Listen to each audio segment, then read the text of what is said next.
Thunder! Thunder! Thunder!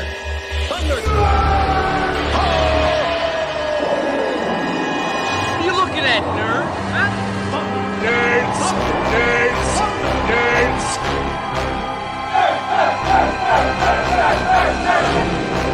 Get those nerds! Welcome to Thunder Nerds. I'm Brian Hinton.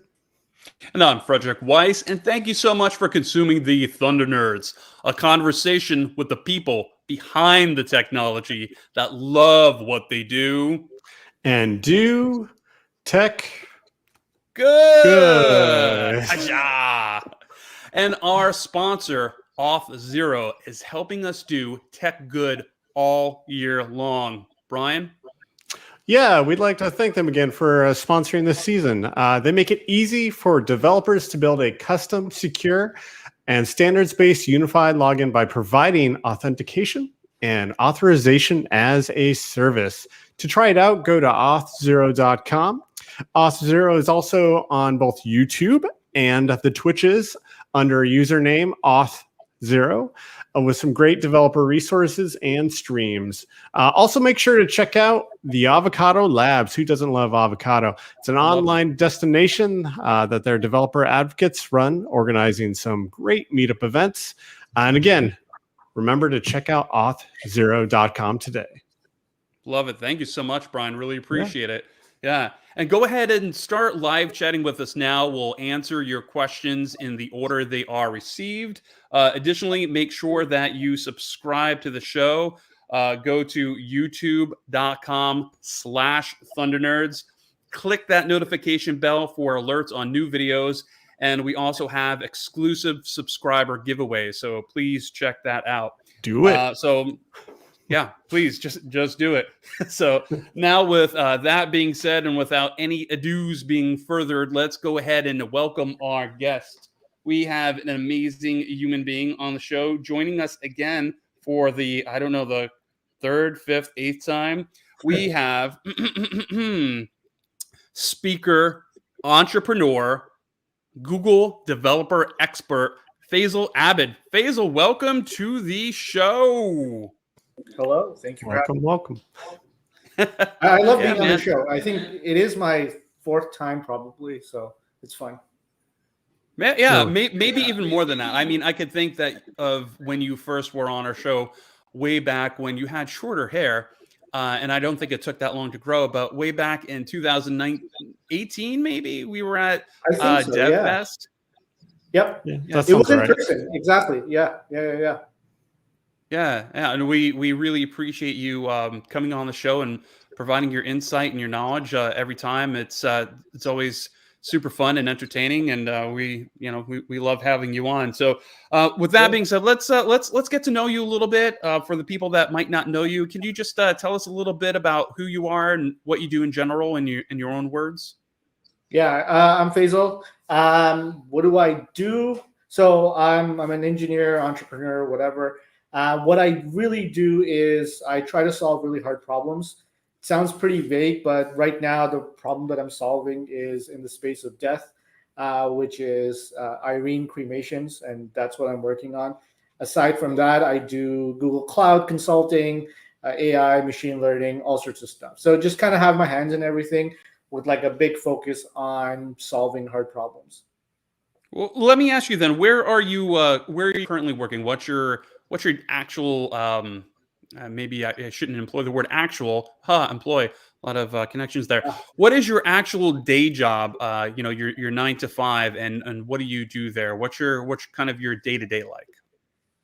I guess my day job would be I'm a juggler because what I really do, most of my time is spent on Eirene, and that is just understanding the product and like user UI, UX, product development, customer service, sales, marketing, like whatever, I am involved in that. And then outside of that, I am now VP of engineering. So I'm shifted my role to focus internally at Bitstrapped. And that's where we do a lot of Google Cloud consulting and working with clients, building out ML, machine learning, and like ML ops and stuff. So the people that know you probably think of you as more someone in a traditional sense of technology, Yep. right? So Yep. now you're in this company. Maybe you co-founded it. I'll let you Yep. explain in your own words. Eirene, which I believe is the Roman goddess of peace. Is that right? Yeah, it's the Greek goddess of peace, I believe. Greek. But yes. Yeah, I think it's Perfect. Greek. Okay. But yeah. That's close, I think. I hope I'm not offending anybody. Excuse my geography. So let's first dive into this. So when, why, whom, when you tell us about it. Let's get Yeah, I the mean basics it and is fundamentals. it is funny. You have a good point that a lot of people do know me as just like this tech person. But Eirene is far from a tech company. Inherently, it is a tech company. It's using tech to solve a problem. My Yeah, I'm going to give a long-winded answer to this. So I think Please. around when I got into tech, my history has been very interesting. I dropped out of school and just started this business when Android came out, and I was trying to build like Netflix for games for Android. And so as I was going through it, I just started to. As I did that startup and that didn't work out, I said, okay, well, I guess I'm not for startups or whatever. I'm going to try something else, but I need to make money. So I went and joined a company called Kobo. And Kobo was great because that really helped me understand how businesses work. I was 21 at that time. And so throughout my 20s, I worked at a lot of very interesting startups. And something that started to change in my way of looking at it was at first in my early 20s, I saw a tech as a problem that needs to be solved. As I went through my 20s, I realized that there are a lot bigger problems than building, image filters or, random apps. There are a lot of bigger problems that aren't that need to be solved, but they need to be solved using tech. But tech is not the solution, right? If that makes any sense. In the case of Eirene, the problem for Eirene is families are, when someone passes away, families are, grieving, they're frustrated, they confused, they're scared, they don't know what's going on, and they don't know what to do next. The solution isn't Eirene as a website, right? That is not solving the problem. It's the process that we take technology and the process that we put them through and how we enable technology to help solve their problem. That's the solution.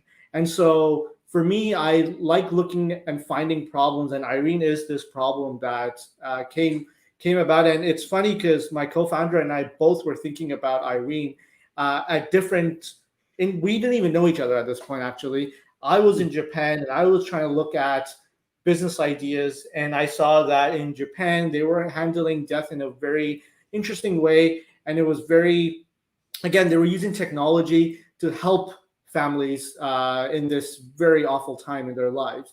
And so I said, this is really cool. I haven't seen anything like this in North America. So how do I do this in North America? Because by this time, I think I was around 27, 28, and I was not jaded of the tech world, but I was wanting to do more than just work at a company doing scrums every day and finishing Asana tickets and just like fixing bugs, right? Or like solving like PubSub or Google Cloud problems, stuff like that. It's not really changing anyone's life. It's just improving the bottom line. And so for me, I said, I'm in a very interesting sector where I can make a lot of money. But why don't I make a lot of money doing something that's helping people and that's going to improve people's lives? And so I said, all right, I started looking at problems, and I looked into crypto and seeing, is there something in crypto I can do? Bunch of different stuff. Eventually went to Japan, saw this problem, and I came back. And one of the things I learned while doing multiple businesses, some of them which have worked out fairly well, some of them haven't, is that the businesses that work well are businesses that I have really good market knowledge on and really good deep insights on, or I'm working with someone that has those insights and I'm able to complement them. And I have no insights on the world of death. Like, sure, people die, everyone knows that, but what happens after, I have no idea, other than looking at these Japanese companies do very interesting things. So the idea was kind of just simmering in the back of my head. And one day, by chance, I met my co-founder, Mallory, and she wanted to chat with me about some ideas that she had about businesses she wanted to do. Anyways, we chatted and nothing really stuck out as something that was doable. And then just, funny enough, as the conversation was ending, we, probably an hour-long conversation, we spent 50 minutes brainstorming random businesses. Nothing was really sticking. Nothing seemed fun.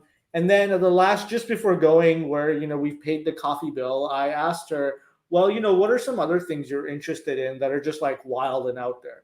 And she said, this is funny because I don't really tell people this. It just people, it's just so strange in the tech world, is that I am very interested in death because my family's been in the death space. Her family owns a funeral home.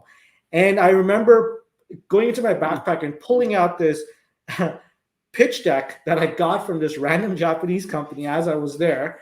And I pulled it out and I put it on the table and I said, look at this company in Japan. This is very similar to what you're saying and what I've been thinking of. Let's start brainstorming on an idea in death. And so 2018 is when we started brainstorming on Eirene. And funny enough, we thought we would be able to launch this within a couple months in 2018. And so what happened was I was leaving a tech company that I was working at, and she was working at another tech company. And so we paused a bit because tech companies, they go up and down, you know how they are. And so eventually she finally left and I had finally left, but this was like probably early 2019 now. And so at this point she said, are you still interested? I said, yeah, I still have the domain and everything. Let's do this. So we started working on Eirene, and the idea was, let's build a simple prototype of Eirene. And what Eirene is it helps families. It's Canada's first virtual funeral home. You can come on and you can get a cremation or aquamation all online without ever leaving your safe space, your home, wherever you are. You can do it online 24/7, or you can call us and we have someone available 24/7. And the whole process is done for you. When I talk about technology solving problems, you can you can fill out information and then that's it. We'll automatically fill out all the forms you need to fill out. You never need to leave your house. We'll have someone go to where your loved one is, pick them up, take them to the crematorium, handle all that for you. All you have to do is either give us a call or just fill out some information. So this was the idea, and we built out the prototype. Not even a prototype. I mean, we built out the entire business, talked to our partners and stuff. And in Canada, the funeral space is very regulated. The naive 2019 version of me thought, regulation, that's fine. We just need to apply for a license and we'll get it. Little did we know that when we applied for a license, the Bereavement Authority of Ontario, the regulation in Ontario is really designed for the traditional funeral home. No one's really thought about what does a digital funeral home look like, right? You can draw parallels to this when you talk about, as much as I dislike it, but like cryptocurrency, right? Where there's a new form of monetary finance and people don't understand it. The banks don't understand it. It's the same form, right? Everything is built to protect the consumer. And then you have an industry that is so old and has designed a certain way for physical access. And now you have two young people coming to them and saying, hey, government,